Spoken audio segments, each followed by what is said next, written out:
जो हैं वो सुबह से आकर के इस गीता ज्ञान यज्ञ से लाभान्वित हो रहे हैं। स्वामी जी ने जो भाव कहे,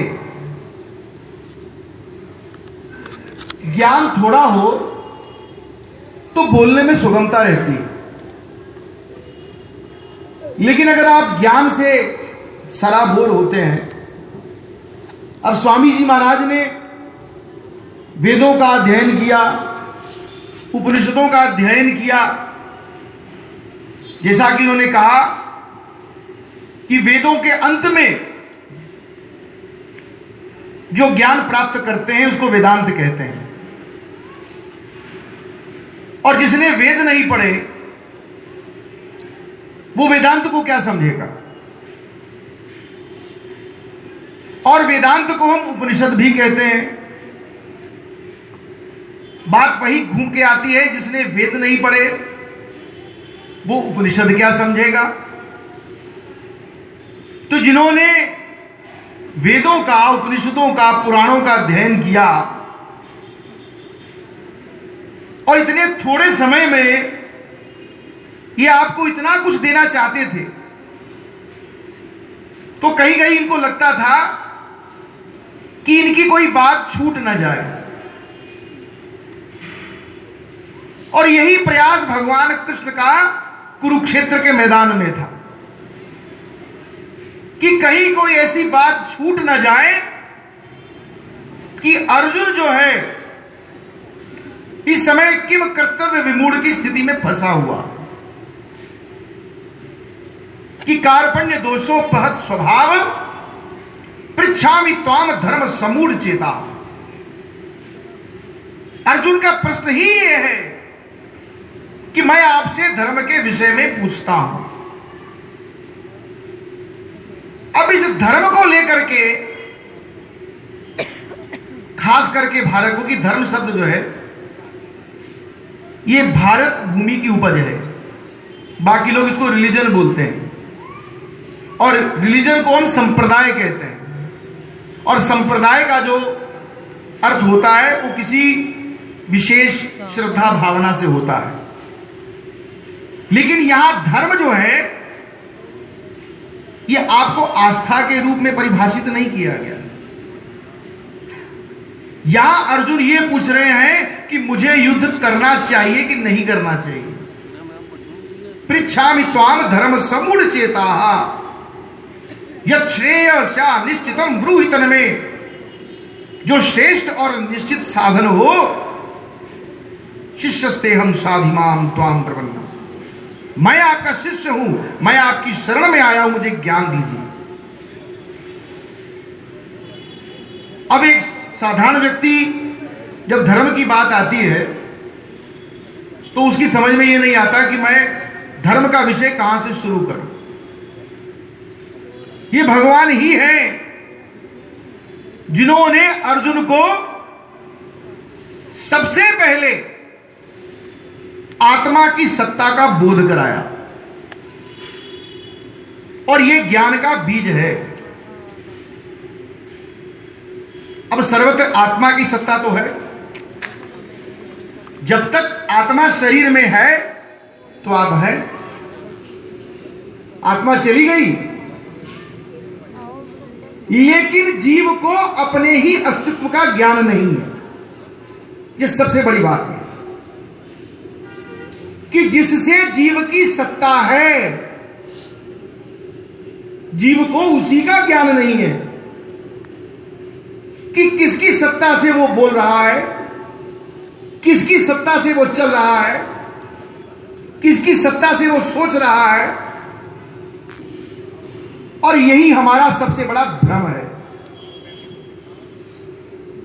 और जब भ्रम दूर होता है तो आप ब्रह्म का ध्यान करते हैं, और वो ब्रह्म क्या है? उस आत्मा के स्वरूप को ही ब्रह्म कहा है। और क्या कहा है कि ओम इत्येकाक्षरम ब्रह्म, यह आत्मा का स्वरूप है। अब ये आत्मा तो सर्वत्र व्याप्त है, इस विश्व में संपूर्ण प्राणी समुदाय जो है सब में आत्मा ही तो है, लेकिन वहां पर इस ज्ञान की कोई चर्चा नहीं होती। भगवान ने अपने इस गीता ज्ञान का प्रारंभ किया कि अर्जुन को उसके स्वरूप का स्मरण कराया कि सबसे पहले तुम आत्मा हो, शरीर बाद में हो, और उसके बाद आए वो धर्म पर। धर्म को आप तीन प्रकार से समझ सकते हो। सबसे पहले तो धर्म क्या है? आपके कर्तव्य, कि योगस्थः कुरु कर्माणि संगम त्यक्त्वा धनंजय सिद्ध सिद्धयो समो भूत्वा समत्वम योग उच्यते। कर्तव्य कर्मों को करना ये धर्म है। बाबूजी अक्सर बातें करते हैं कि विदेशों में ईमानदारी है, अनुशासन है, कि क्या है? क्या ये कर्तव्य नहीं है? अरे यही तो कर्तव्य भाव है। अगर आपके कर्म में सत्य है तो वो धर्म है, अगर आपके कर्म में, आपके कर्तव्य में दया है तो वो धर्म है, अगर आपके कर्तव्य में करुणा है तो वो धर्म है, अगर आपके कर्म में अहिंसा है तो वो धर्म है। और धर्म का विपरीत क्या होता है? अधर्म। और इसके विपरीत अगर आपके कर्म में असत्य है तो वो अधर्म है, दया नहीं है तो वो अधर्म है, करुणा नहीं है अधर्म है, अभिमान है, अहंकार है, कठोरता है, आसुरी संपदा से युक्त अगर आपके कर्म है तो वो अधर्म है। और सीधी सी बात कि जो भी आपके कर्म हैं अगर तो वो समाज के कल्याण के लिए हैं तो वो धर्म है, अगर आपके कर्म से समाज का अहित होता है, समाज का नुकसान होता है, वो अधर्म है। इस धर्म में कोई जाति, कोई वर्ण, कोई संप्रदाय का कोई विषय ही नहीं है। कितनी सुंदर बात की भगवान कि धर्म क्या है? धर्म है मानवीय कर्तव्य। और दूसरा धर्म का भाव क्या है? धर्म एक व्यवस्था है।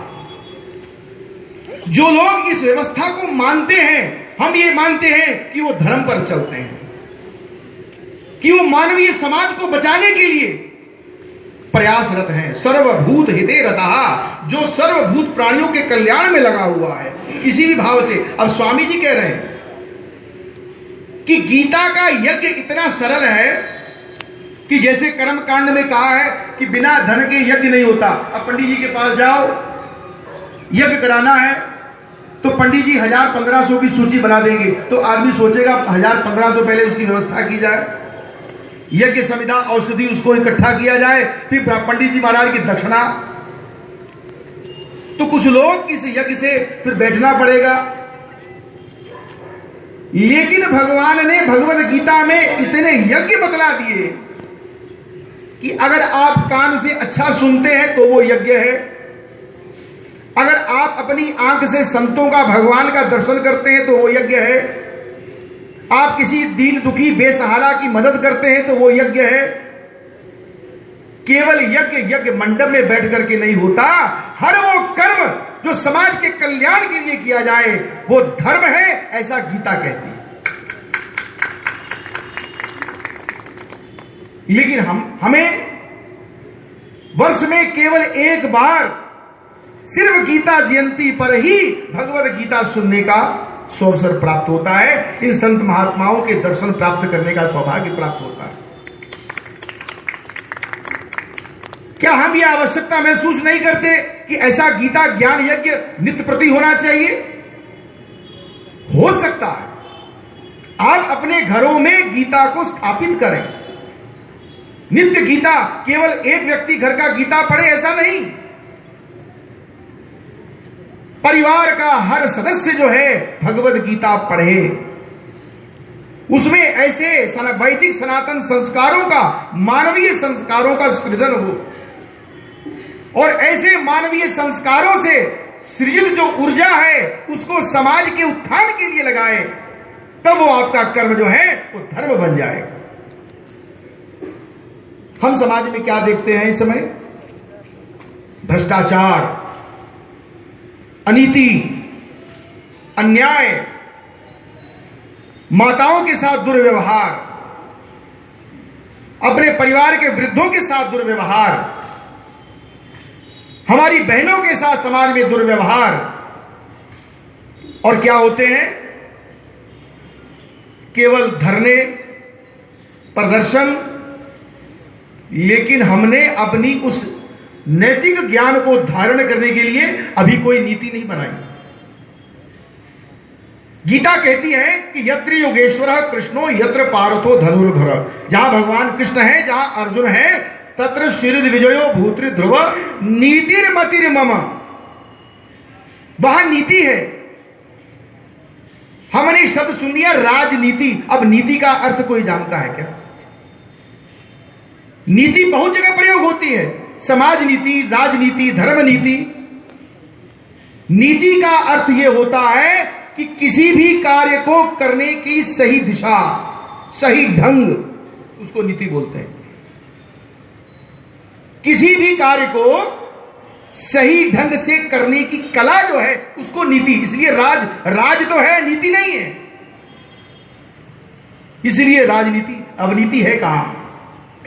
नीति है हमारे ग्रंथों में कि राजा का व्यवहार कैसा होना चाहिए, प्रजा का व्यवहार कैसा होना चाहिए, राजा के कौन से। हमने तो केवल मौलिक कर्तव्य पढ़ लिए, उन मौलिक कर्तव्यों के आगे भी बहुत कुछ है जो हमारे जीवन से संबंधित है, जो हमारे समाज को बढ़िया बनाने के लिए बड़े बड़े ज्ञान सूत्र हैं।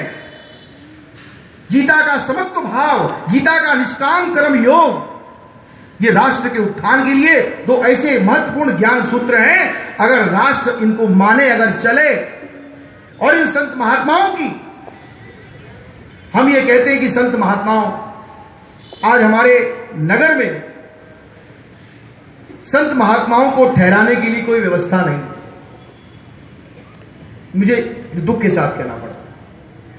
हमने मंदिरों के भवन बड़े भव्य बना लिए, लेकिन हमारे नगर में अगर संत आता है तो उनको ठहराने की व्यवस्था हमारे मंदिरों में नहीं है।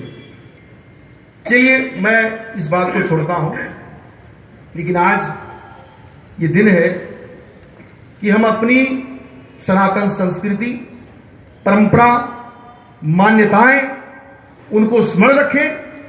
अपने बच्चों को वैदिक सनातन शिक्षा का कुछ अंश दें, क्योंकि भगवान ने स्वयं गीता में कहा है कि तद्विधि प्रणिपातेन परिप्रश्नेन सेवया, कि उस ज्ञान को प्राप्त करने के लिए आपको ज्ञानी पुरुषों के पास जाना चाहिए। उपदेक्षयन्ति ते ज्ञानम, उनको प्रणाम करना चाहिए।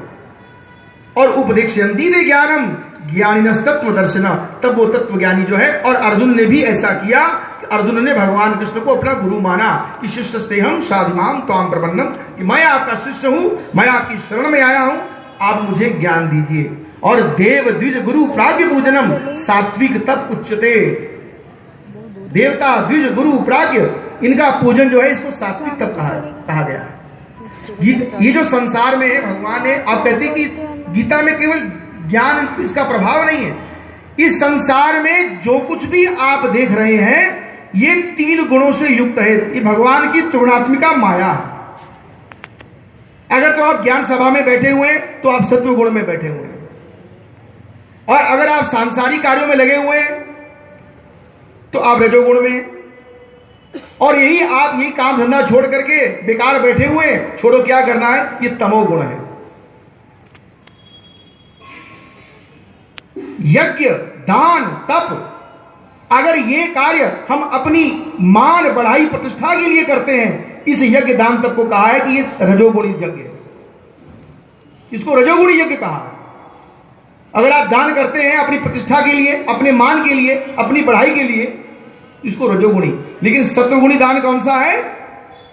दातव्यमिति यद दानम दीयते अनुविकारणे, दान देना कर्तव्य है जो कर्तव्य भाव से बिना किसी इच्छा के दिया जाए। और देशे काले च पात्रे च, और देश काल और सुपात्र के प्राप्त होने पर दिया जाए, तब दानम सात्विकम स्मृतम, ऐसे दान को सात्विक दान कहते हैं। ये वेद आज्ञा है, शास्त्र आज्ञा है, लेकिन भगवान ने उसको संक्षिप्त शब्दों में कि कलयुग में सतयुग त्रेता द्वापर में अध्ययन था, लेकिन कलयुग में अब ना कोई वेद पढ़ने वाले हैं, सुनाने वाले हैं, पढ़ने वाले नहीं हैं। तो भगवान ने आज्ञा दी कि तस्मात् शास्त्रम प्रमाणम कार्य अकार्य विवस्थितो। इस अकार्य कार्य अकार्य की अवस्था में शास्त्र ही प्रमाण है, इसलिए यह शास्त्र विधि मुत्सृज्य वर्तते काम कारक, कि जो शास्त्र विधि का परित्याग करके आज मनमाना आचरण करते हैं, न स सिद्धि मवापनोति, वो सिद्धि नहीं मिलेगी उनको, न सुखम न परम गतिम, न सुख प्राप्त होगा न परम गति मिलेगी। क्योंकि धर्म की व्यवस्था हमारे सनातन धर्म की ऐसी है कि विगतेच्छा भय क्रोधो यह सदा मुक्त एव स। भगवान और स्वामी जी ने क्या कहा, मुक्त किससे मुक्त होना है? मरने का नाम मुक्ति नहीं है। विगतेच्छा भय क्रोधो, जो इच्छा भय क्रोध से मुक्त हो गया वही मुक्त है। अरे अभी इसका तो प्रयत्न बाकी है ना, अभी इच्छाओं से मुक्त हुए, ना क्रोध से मुक्त हुए, विगतेच्छा भय क्रोधो, ना भय से मुक्त हुए। तो भगवान कहते हैं कि वीतराग भय क्रोधा मनमया माम उपाश्रिता। जो राग भय और क्रोध से मुक्त होकर के ऐसे बहुत से ज्ञानी जन जो हैं, इस ज्ञान रूप तप से पवित्र होकर के मेरे स्वरूप को प्राप्त हो चुके। विगतेच्छा भय क्रोधो यह सदा मुक्त एव स। और वीतराग भय क्रोधा मनमया माम उपाश्रिता बहवो ज्ञान तपसा पूता मद भाव मागता। वो मेरे भाव को प्राप्त हो चुके हैं, इसलिए तमेव शरणम गच्छ सर्वभावेन भारत। इसलिए अर्जुन तू सब प्रकार से उस ईश्वर की शरण में जा। तत्प्रसादात्राम शांतिम स्थानम प्राप्स्यसि शाश्वतम। तब उस ईश्वर की कृपा से तू परम शांति और परम गति को प्राप्त होगा। तो आज ये दिन है अपने कल्याण के विषय में सोचने का, ये आत्म विषय का जो है दिन है। इसमें आपने देखिए, इसमें स्वार्थी होना ही अच्छा है, क्योंकि भगवान ने कहा है कि उद्धरेत आत्मनात्मानम नात्मानम अनुसादयेत्। इस संसार में आकर के अपना उद्धार करना ये जीव का स्वयं का कर्तव्य है। और इस विषय में अगर आप स्वयं अपने बारे में नहीं सोचेंगे तो कोई लाभ नहीं। तो मैं आज के इस दिन की कि गीतासु गीता कर्तव्या कि नहीं शास्त्र विस्तरई, शास्त्रों में विस्तार से जाने की आवश्यकता अब नहीं रही।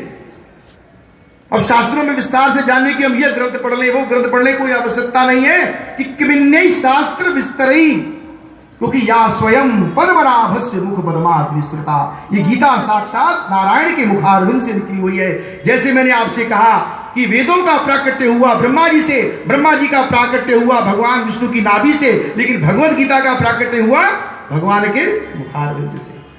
इसलिए गीता सुगीता कर्तव्या। तो इन्हीं शब्दों के साथ समय हो गया शोभा यात्रा का। तो मैं